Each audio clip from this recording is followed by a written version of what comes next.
তুই বিয়ে 4 পর্যন্ত কর। আরে রাত 12টার সময় তোর বিয়ের অধিকার কে দিয়েছে? আরে জোর কর লজ্জা, আমার জাতির জন্য তার বিয়ের অধিকার নেই। জেনাও যেখানে সেখানে যত্র তত্র নিজের যৌন চাহিদা, নিজের যৌবনের কামনা বাসনা নিবারণ করতে মানুষের বিয়ের অধিকার আছে। জেনা হারাম, তাই মানুষ যেখানে সেখানে যত্র তত্র যে নিজের যৌন চাহিদা মানুষ তা করে ফেলে। তাহলে কুত্তার সাথে আর মানুষের তফাৎ থাকলো কোথায়? এত লেট হয় কেন আপনাদের? কুত্তার সাথে মানুষের তফাৎ থাকলো কোথায়?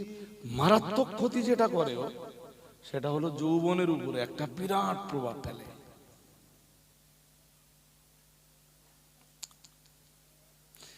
এরা 4 বিয়ের স্বপ্ন কখনো দেখতেই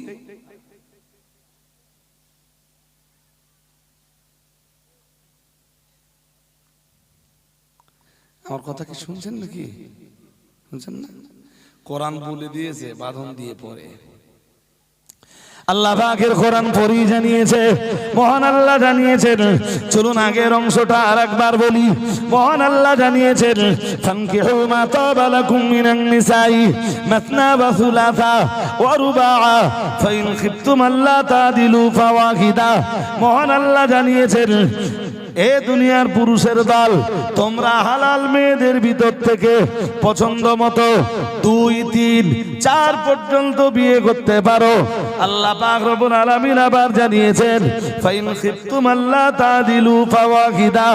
মহান আল্লাহ জানিয়েছেন, যদি তোমরা তোমাদের ভয় হয় 4 বিয়ে করলে, 3 বিয়ে করলে কিংবা 2 বিয়ে করলে সবার সাথে সমান আচরণ করতে পারবে না, অর্থনৈতিক ভাবে, সাংসারিক ভাবে, দৈহিক ভাবে, ভরণ পোষণের ব্যাপারে সবার সাথে সমান ব্যবহার করতে পারবে না। আল্লাহ পাক রব্বুল আলামিন জানিয়েছেন, তোমার মতো পুরুষের জন্য একজন বিবিতেই খুশি হয়ে যাওয়াটা বুদ্ধিমত্তার পরিচয়। ও বাবাজিরা ভাইরা, মহান আল্লাহ জানিয়েছেন, তবে তোমার মতো পুরুষ এক বিবিতেই তুমি সন্তুষ্ট থেকে যাও।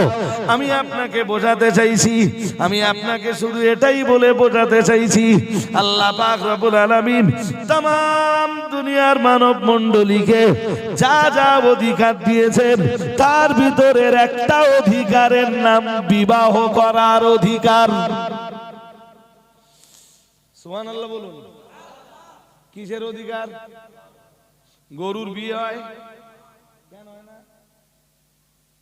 অধিকার দেয়নি আল্লাহ। গরুরও কিছু অধিকার আছে, যেমন বাঁচবার অধিকার। কিসের অধিকার?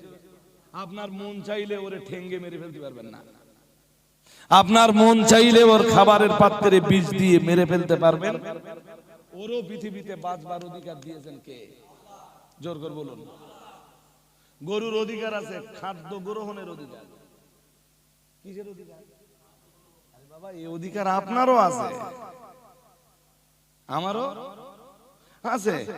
কিন্তু গরু, ছাগল, কুকুর, বিড়াল এদের বিবাহ করার অধিকার, জোরে বলুন, এদের বিবাহ করার অধিকার দেননি বলেই আল্লাহ এদের জন্য জেনাটা হারাম করে দেয়। শুনছেন নাকি? মন বাইরে দিয়ে বুঝলে বলো, আমি বোঝাতে পারবো না। এদের বিয়ের অধিকার দেয়নি বলেই আল্লাহ জেনা এদের জন্য হারাম করে দেয়। মানুষের বিয়ের অধিকারটা দিয়ে 15 পারা সূরা বানী ইসরাঈলে যে এবারে আল্লাহ বলতেছেন 32 নম্বর আয়াতে খুলে দেখে নেবেন। আমি যে আয়াতটা একটু আগে পড়ছিলাম, ওয়ালা তাকরাবুজ জিনা।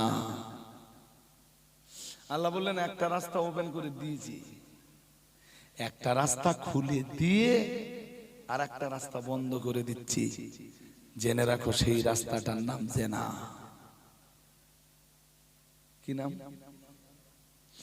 তোর একটা বিয়েতে যদি মন না ভরে 2টা কর,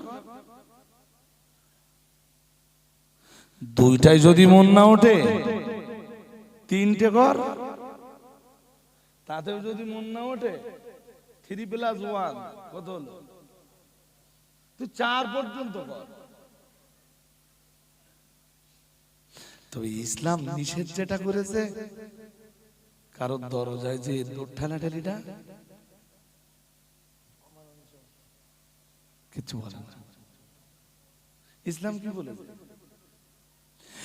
ইসলাম বলেছে ওয়ালা তাকরাবুজ জিনা ইন্নাহু কানা ফাহিশাতাও ওয়া সাআ সাবিলা। সূরা বনী ইসরাঈলের 32। আমি আরো তো আয়াত পড়লে হাদিস পড়লে ইনশাআল্লাহ পড়তে পারবে। পড়তেছি না তো। তুই বিয়ে 4 পর্যন্ত কর, আরে রাত 12টার সময় দৌড় ঠেলতে যাচ্ছিস কেন?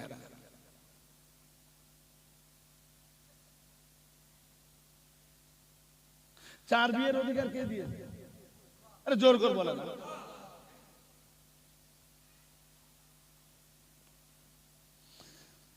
লজ্জা আমার জাতির জন্য লজ্জা। কুত্তার বিয়ের অধিকার নেই, জেনাও হারাম নেই, তাই ও যেখানে সেখানে যত্র তত্র নিজের যৌন চাহিদা, নিজের যৌবনের কামনা বাসনা নিবারণ করতে পারে। মানুষের বিয়ের অধিকার আছে, জেনা হারাম, তাই মানুষ যেখানে সেখানে যত্র তত্র যে নিজের যৌন চাহিদা নিবারণ করতে। আর যদি মানুষ তা করে ফেলে তাহলে কুত্তার সাথে আর মানুষের তফাৎ থাকলো কোথায়? বলবেন তো এত লেট হয় কেন আপনাদের? কুত্তার সাথে মানুষের আর তফাৎ থাকলো কোথায়? পার্থক্য আছে কিছু? সে যদি হুজুরও হয়, সে হুজুরের সঙ্গে আর কুত্তার তফাৎ থাকলো?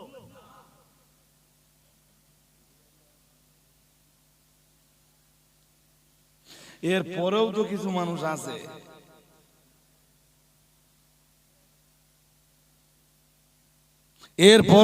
মানুষ আছে তারা ভাবে যদিও তবুও তাই তো সেই তো হাজার হোক গঙ্গা হুজুর। পুজো করো কে তোমরা?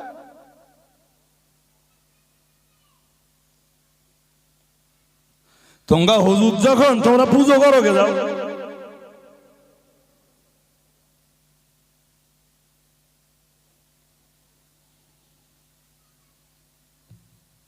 রাসূল কয় জিনিস ভালোবাসতেন? জোর করে বলেন। কি কি মনে আছে? কি কি বলুন তো? আতর, হ্যাঁ নামাজ। নামাজের ব্যাপারে রাসূল কি বলতেন? নামাজ আমার চোখের শীতলতা। সুবহানাল্লাহ। 4 নম্বরে নবীজি বলতেন আমি মহব্বত করি, ভালোবাসি আমার স্ত্রীদেরকে। আরেকটু আরো আওয়াজ দিয়ে রাসূল বিশ্বের দরবারে দাঁড়িয়ে মানুষকে, উম্মতকে বুঝিয়েছেন সেটা আমার অধিকার। সুবহানাল্লাহ বলতে পারেন না?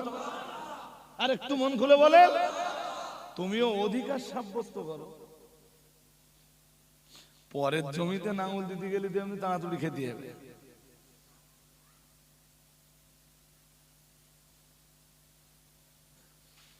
ভাষা যদি তুই একটা বড্ড লোয়েস্ট হয়ে যায়, আল্লাহর রাস্তায় একটু ক্ষমা করে দেবেন। আল্লাহর রাস্তায় একটু ক্ষমা করে দেবেন।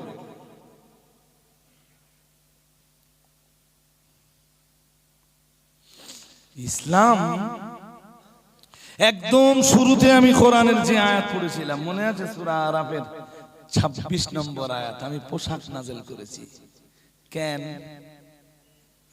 যাতে তোমরা লজ্জাস্থানের আবরণ দিতে। জোরে বলুন। লজ্জাস্থানের আবরণ না দিলে কি হবে ওইটা আল্লাহ কোরআনে আবার ঠিক ওই একই সূরা আরাফের 27 নম্বর আয়াতে আল্লাহ বলেছেন। শুনছেন নাকি? শুনছেন? পুরুষ যত নগ্ন হবে, নারী যত নগ্ন হবে, এর ফলে কি হবে আল্লাহ এটা সূরা আরাফের 27 নম্বর আয়াতে যে আলোচনা করতেছেন।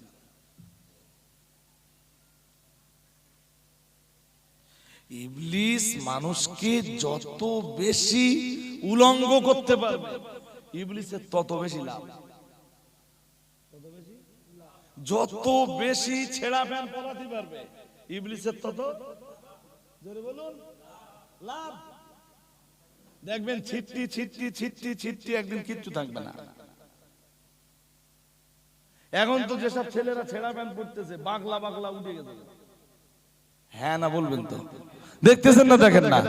আমি বলছি আগামীতে একটা দিন আসছে, আপনারাও দেখে নেবেন, যেদিন এখানে আর কিছু থাকবে না।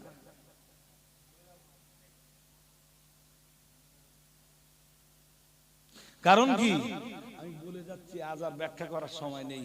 কোরআনের ৮ পারা সূরা আরাফের ২৭ নম্বর আয়াতটা আপনারা পড়ে দেখবেন যে নারী আর পুরুষ, আদম সন্তানের নারী আর পুরুষ যত বেশি উলঙ্গ হবে ইবলিসের তত বেশি, জোরে বলুন, জিনা আর ব্যভিচার তত জিনা ব্যভিচার যত বাড়বে পৃথিবীতে জারজ সন্তান তত বাড়বে। বন্দুক, পিস্তল, বোমা, বারুদ ইত্যাদি ইত্যাদি নিয়ে কি বুঝতে অসুবিধা হচ্ছে নাকি? জারজ সন্তানের পরিমাণ যত বাড়বে গুলিগোল্লাও তত বাড়বে, বোম্বিংও তত এদিক থেকেও পড়বে। পৃথিবীতে সুসন্তান যারা, তারা কখনো এই জিনিস ডেকে আনতে পারে না।